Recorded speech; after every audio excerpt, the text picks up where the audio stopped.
Fear is an emotion that every human being experiences. It is so basic, so primal that it exists across species. And fear is powerful enough to keep us small and dissatisfied for an entire lifetime. And so, fear is really a central element to growth. I talk a lot on this podcast about working with emotions, learning to tend to them, to listen to them, to understand them. But fear and fundamentally discomfort tend to live right at the threshold of change, of transformation. And so we need to spend some extra time and maybe some different energy than you're used to hearing me talk about in this podcast with them. Because if we don't know how to work with fear and discomfort, we will almost always let them stop us from becoming who it is that we most want to be. Because the right kind of discomfort and the right kind of fear are actually the path to fulfillment. But many of us get stuck in loops of chronic, low-grade fear and constant background discomfort in an attempt to avoid the bigger fear that we think we can't handle, the bigger fear that we think is going to break us. And we live in the wrong discomfort, trying to avoid the kind that could actually set us free. So in this episode, I want to help you really understand the deeper elements of your relationship with fear and discomfort. Because genuinely understanding your fear is the way to reclaiming your power, to becoming the leader of your own evolution, and really opening up to the miracles that life is waiting to offer you. So if you've been circling a big decision or stuck in a loop or holding back from that next better version of yourself, this is for you. And even if you think you already understand your fear, I hope that by the end of this episode, you see it with new eyes, with new clarity, and maybe a little bit more of the courage you need to move toward it. So stay with me. This is Reclaiming the Gentle Man. I'm Dave Lashansky.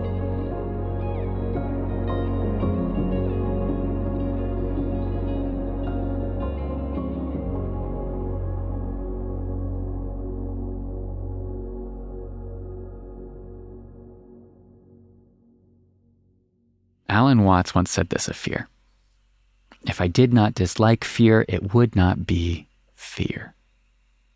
Which to me tells us so much about why it's so often misunderstood and why it ends up keeping us stuck for so long. I think, and I see this a lot in my practice, that people think they have a deep understanding of what it is that they're afraid of. Most of us, when we're considering a problem in our lives, think that we understand why we're afraid to change something. And I think we do this because fear happens so naturally, right? It's just stark and clear. It just occurs. It arises quickly and swiftly and seemingly out of nowhere for us. And as a result, I think we just assume that it's a logical thing without really digging into it. So what I see so often is that someone will share a problem or a dilemma and talk about being afraid. But when they're asked about this fear, it's often really easy for people to reach in and find a simple reason for the fear. They'll say something like, I don't want to jeopardize my position. I don't want to make them upset. I don't want to deal with the fallout. But so often when we dig into it, right, in a session or in a men's circle, when we let the body speak into the fear instead of the brain, it often has a way more powerful take on the situation. And really, it offers a much more useful way for us to see and understand and approach a situation that we want to change, or at least change our relationship to. because the body is often way less concerned with causing issues for other people.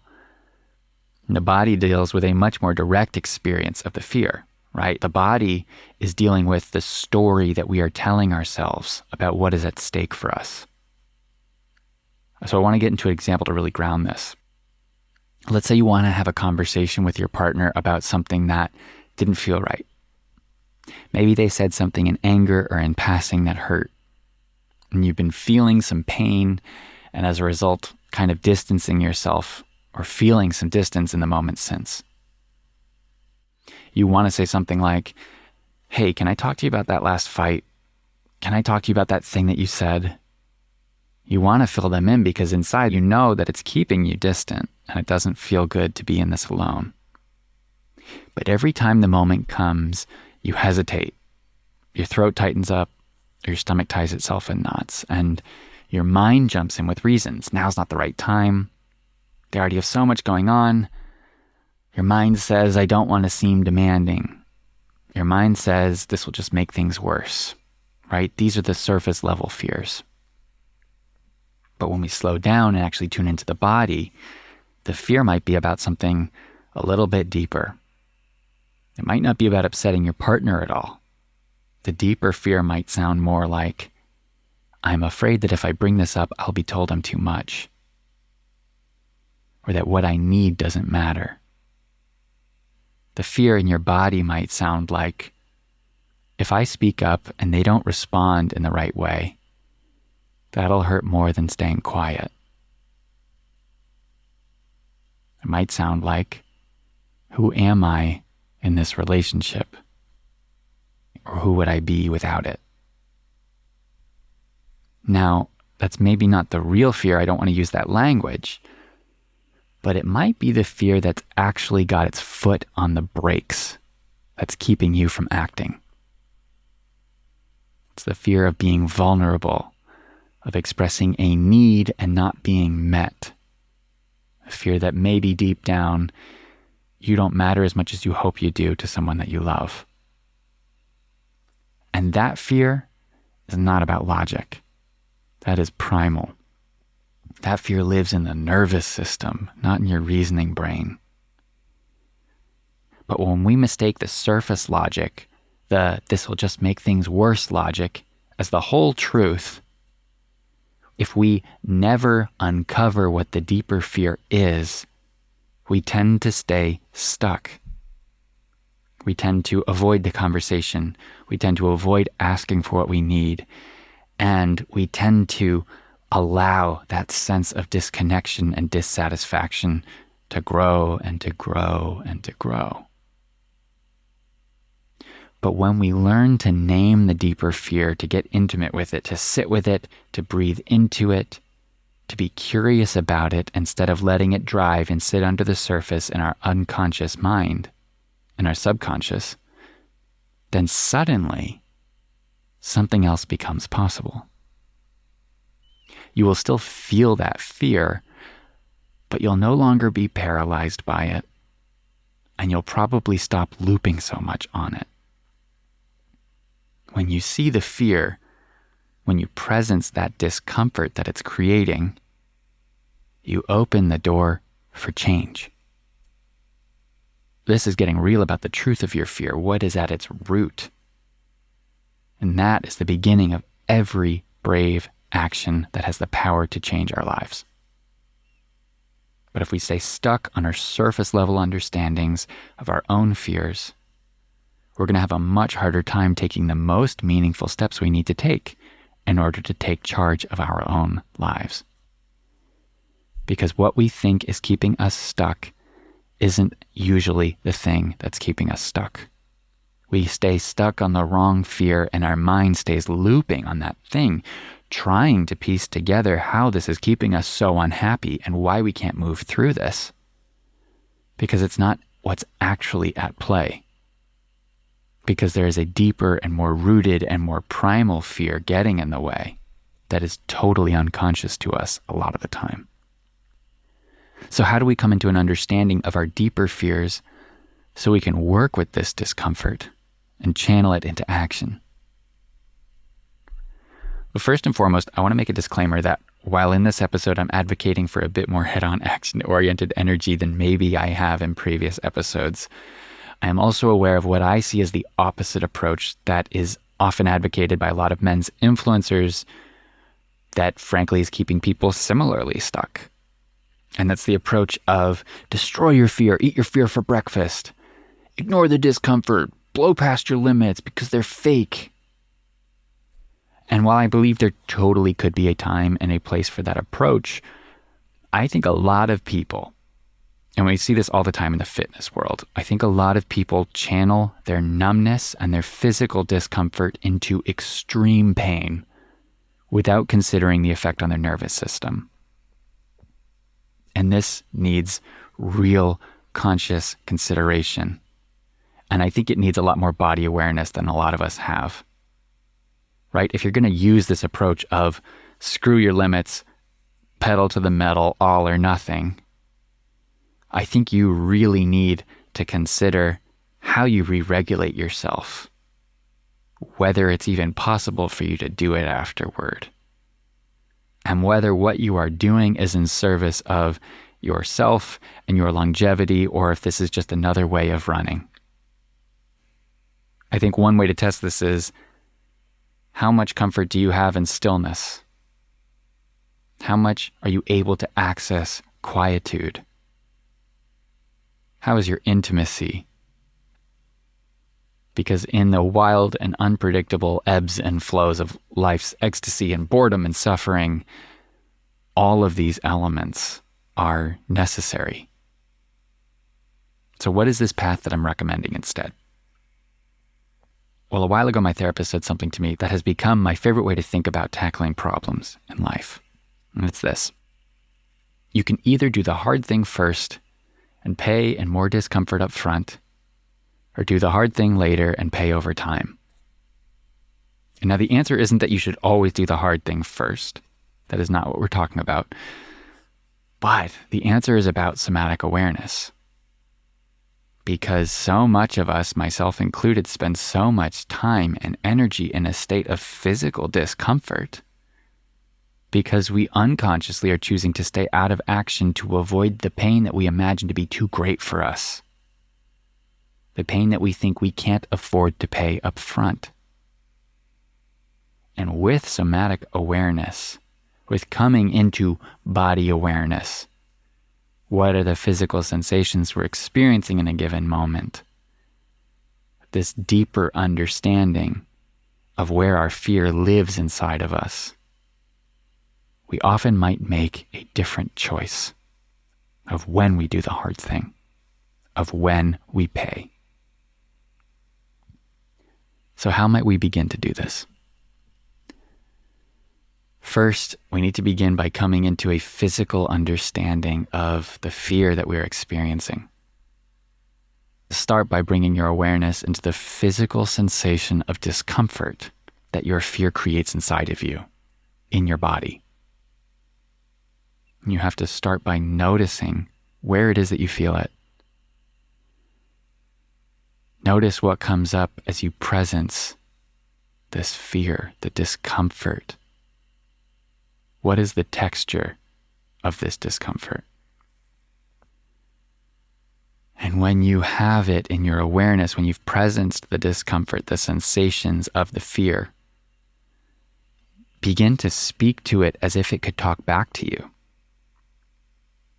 Allow yourself to be in conversation, in relationship with your discomfort, with the sensations in your body, with your fear. And trust that whatever answers, whatever this part of you expresses to you, is valid information. Doing this practice, you are allowing the feelings that typically arise unconsciously before thought. You're allowing these feelings to guide you toward that deeper fear that's living inside your nervous system. And this is the programmed stuff that the evolutionary process will unwind.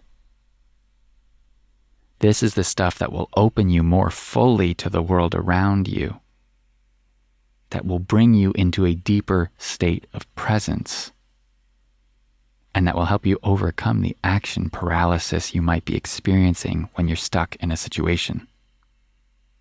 It allows you to make moves in your life. And I'm saying this as if it's a swift and simply understood and easy thing, right? Just, oh yeah, I'm conversing with my parts. I'm conversing with my fear, right? And I don't mean to convey that this is simple or easy or fast. In fact, the engine here is slowing down because it is very hard to listen and to get meaningful information, to hear that information, if we don't take the time to slow down, to tune in. Our body, when we're used to operating out of stress or fear or anxiety, likes activity. It likes a lot of information and buzzing. It will keep you looking at your phone. It will keep you out of this kind of way of being with yourself. And slowing down to listen to your body like this, to be with the truth of what is inside of you, takes courage. It takes a commitment to change. And that's not usually easy. But if you find yourself stuck or unsure how to unlock whatever the struggle that you've been inside of and that you're fighting against, this is usually the way. So I want to frame all of this with a question. What is one thing that you're avoiding right now because of fear or discomfort? And what might happen if you decided to be with the physical sensations of that fear? What might happen if you decided to speak to those sensations as if they could speak back to you? And what might happen if you took what you learned there seriously and responded from a place of a profoundly kind and generous parent, a loving and space-holding and confidently guiding parent? What might open for you then? This is reparenting yourself. You have all the answers you need in order to do that. It comes from this part inside of you that is infinitely loving. And it might not feel easy to do this, but easy is not the point of this episode. What I want you to remember from all of this is that your fear and your discomfort have a sweet spot where they're not shutting you down and paralyzing you, but they're also not being avoided or mistaken for some surface level fear that is going to keep you stuck and looping and rationalizing and out of action. So here's what I want to leave you with clearly and unmistakably, okay? If you don't learn to work with your fear and discomfort, you will be ruled by them. Period. And it probably won't look dramatic or loud. It'll probably show up as numbness, hesitation, settling, avoiding the conversations you know you need to have, saying yes when you mean no, living a life that feels fine on the surface, but hollow underneath. Living a life that you can tolerate, but that doesn't light you up. Because when you don't slow down to understand your discomfort or your fear, you don't actually get to choose. You react, you cope, you avoid. And life becomes, above everything else, a series of unconscious and unsatisfying choices. But when you do the work to be with your fear, your deeper fears, to listen to them, to understand them, to take your time hearing it, speaking to it, meeting it with presence instead of resistance or a need to change, then you unlock something huge. And you reclaim the power to choose how you show up and what you say and the kind of life that you're building. And that's real freedom. Not living without fear, but living in a way where fear no longer makes the choice for you.